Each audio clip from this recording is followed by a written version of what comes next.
A small plane, 2 men, and a mission that was not only deadly, but seems impossible today. The Las Vegas hotel owner had a strange dream of keeping the airplane in the air for not hours, not days, but months without touching the ground. Here, it was not just a matter of fuel. This is the story of lack of sleep, the December cold, and a delicate balance between life and death. But the question is, were these 2 pilots really able to break this impossible record, or did their plane disappear forever somewhere in the blue sky? A strange incident that happened in history has been lost somewhere in the books today. Once again, flattered spectators in jam TV videos. In 1956, a man named Vernon Bell opened a hotel in Las Vegas, which was quite different from the other big casinos and hotels of the city because simple rural people used to come here. This hotel named Hacienda was not so expensive, and this was the reason that common people liked to go here. But because the profit was very low, Vernon Bell wanted to make his hotel famous. He used to think of new ideas. One day, an Army pilot friend named Bob Tim suggested him that if a world record is broken, it can make Hacienda quite famous. His suggestion was to fly a plane that can fly for months and not days without touching the ground. Varun liked this idea a lot, but will it really make the hotel famous or not? And most importantly, how will it be possible? Here it is important to understand that when the airplane was invented, its flight time was first recorded in seconds. It was important for pilots and mechanics to know how long an airplane can fly in the air. With time, the planes advanced, and so did their flight time, and a time came when the matter stopped at the fuel tank, i.e., the bigger the fuel tank, the more the flight time. In 1923, the U.S. Army solved this issue by refueling a plane in the air from another plane. Just after that, the first record of endurance flight was immediately broken. The first world record was broken by a DA-4. The B-plane broke the record by flying continuously for 37 hours after refueling 9 times in the air.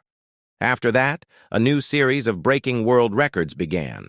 America had caught the fever of endurance flight, and in just 1929, this record was broken 5 times in 1949, but by the time Bob Tim was giving this idea to Warren, the power of this world record had been lost because now it was not about the limits of the engine or fuel tank of the plane, but about testing the physical limits of a human being. Bob Tim was talking about breaking a world record which was made in 1949 by 2 Navy pilots by keeping an airplane named Aaron's Sedan in the air for 46 days, and their purpose was also highlighted in the media. Honda's owner Warren Bailey liked this idea to promote the hotel, and he requested Bob Tim to complete this mission because, after all, Bob Tim was a well-known World War II pilot. Tim first went to McCarran Field Airport and bought an Army 172 plane from there and also hired a mechanic so that the plane could be modified for endurance flight. First of all, he removed the co-pilot's seat, because if Tim had to stay in the air for more than a month, then he would definitely need a co-pilot.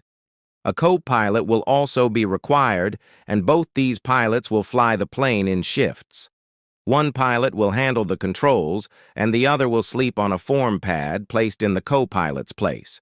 They also removed the bench of the back row, and in its place, an 8 square feet storage was made in which essential items can be kept, and a small sink was also fitted in a corner of the cabin so that sometimes a sponge bath can be taken in the 4-feet-high cabin. After that, they also installed a 995-gallon belly tank so that apart from the wings of the plane, there is also an extra fuel tank. An electric winch was also installed in this belly tank to fill the fuel during the flight, which will be able to pull the fuel pipe up. They removed the co-pilot's door and replaced it with a folding door which will give an easy way to reach the fuel port of the belly tank. In today's era, hanging from a flying plane can be seen only in movies, but in that era, it was a common thing, even in the 1950s. Till then, the aerial stuntmen performed many such scenes in which one had to go from one plane to another during the flight. To make refueling as less dangerous as possible, A small folding platform was also made outside the co-pilot's door so that standing on it, the pipe could be connected to the port of the belly tank, and this platform was the only place in the plane where one could stand straight. Otherwise, there could be only a place to sit or lie down inside the Cessna 172. They also made many changes in the engine of the plane and wrote big Hasse egg outside the plane, which was the most important objective of this entire mission. Now it was the turn to do test flights. Test flights began in the summer of 1958, but problems started arising one after the other. The co-pilot that Tim had hired earlier did not get along with each other. During the test flights, both of them often used to disagree with each other on some issue or the other. The first test flight failed, the second also failed, and in the third, both of them had such a fight that Tim fired the co-pilot from the job. The problem was in the exhaust valve of the engine, which was repeatedly overheating. He launched the mission thrice, but failed miserably. Moreover, at the time when he was making his failed test flights to make a new world record, at the same time Jim Heath and Bill Burka, two pilots, had succeeded in making a new world record by staying in the air for 50 days on the same SAM 172 aircraft over Dallas. By December, Tim solved all the issues of the aircraft, and finally, on 4th December 1958, officials of International Federation of Automobiles FIA were also present there who were monitoring the mission. To avoid the accusation of fraud, Tim and his new co-pilot John Cook took off and came back to the runway so that a chase car could paint a special white paint on the plane's tires. If they tried to land somewhere secretly, this white paint would come off, and the world record would not count for 12 hours. After hours, when the time for refueling came for the first time, both came on a predetermined road where a refueling truck was already present. As soon as the plane came in line with the road, the truck driver pressed the accelerator fully. At this time, the plane had to fly at its minimum speed, which was 100 kilometers per hour, because the truck could not go faster than this. When the Hacienda came just 20 feet above the truck and both were aligned, the co-pilot took out the winch and threw it down. The workers present in the truck put a pipe on this winch, and then the winch was pulled up. This pipe was connected to the port of the belly tank, and then the truck was signaled to turn on the fuel pump. For the next 3 minutes, the Hacienda and the truck were right next to each other. During this time, if even a small mistake was made or the speed of either of them increased or decreased, then the only result was death. When the belly tank was full, the co-pilot took out the pipe and threw it back down and flew in the sky again for the next 12 hours. If they had to face 50,000 people, then they would have to face 50,000 people. If the world record of days was to be broken, then this process would have to be repeated at least 100 times.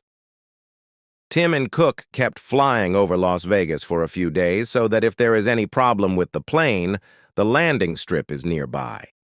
But when everything started to look fine, they started spending a lot of time over the deserted plains of California. Fuel efficiency improves at high altitudes, but the temperature also becomes freezing, and due to modifications in the doors of the Honda, its insulation was no longer good. So to avoid the cold, they decided to fly close to the ground.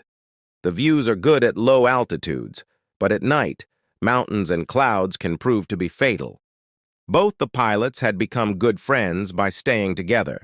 Both of them used to spend time reading books, exercising, and gossiping in their free time. Taking advantage of refueling twice a day, they used to take up not only fuel but also other things of need, such as water containers, engine oil, and food prepared by the chef of Hasse egg. Questions also arise in your mind here. You must have wondered where the food they ate went, i.e. where they used to go to the toilet. They had kept a folding camp toilet seat in the plane, under which a waste bag was attached. They actually emptied this plastic bag full of waste over the deserted plains of California. They never told this themselves, but after the death of the co-pilot, his wife told them. Now Tim and Cook had to do 36 minutes of flying in the air. Days passed by.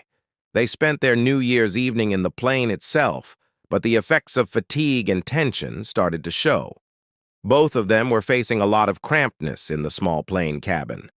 They were not able to sleep properly due to the noise of the plane engine. One night it so happened that Tim fell asleep while sitting on the controls, and this happened just a few minutes before the co-pilot's shift started. Surprisingly, Tim did not wake up for the next 1 hour, and the plane kept flying straight on the autopilot only. When Tim woke up, the plane was flying at low altitude inside a canyon at an unknown place. If Tim had not woken up for a few more minutes, the plane would have hit a mountain because the responsibility of the autopilot was only to keep the plane straight and not to protect it from obstacles. On January 12th, i.e. day 39, a serious problem occurred in the plane. The generator of the plane failed, which means now the radio, lights, heater, and the system of pumping fuel from the belly tank into the wings will not work. The ground crew sent a small wind turbine up, but it could only generate enough electricity to run the radios. For the rest of the day, fuel had to be pumped manually by hand. The lack of lights made the refueling process difficult at night, especially when there was a new moon. They solved this problem by tying a flashlight to the winch so that the ground crew could see where to attach the pipe. And another truck with a searchlight was driven 300 feet ahead of the refueling truck. The problems got worse day by day. The plane's fuel gauge malfunctioned, the tachometer failed, and carbon deposits started forming in the engine. As the record-breaking time on January 23rd approached, Honda finally started getting the publicity that Honda's owner Bailey wanted. Bailey made a schedule of flying over every major city and published it in newspapers so that people could see the plane and cover this historic moment.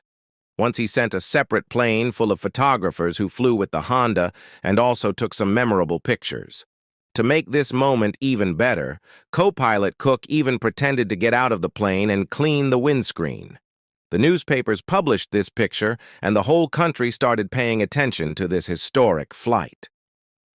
On 23rd January at 3:52 p.m., Hansanda broke the record of 50 days.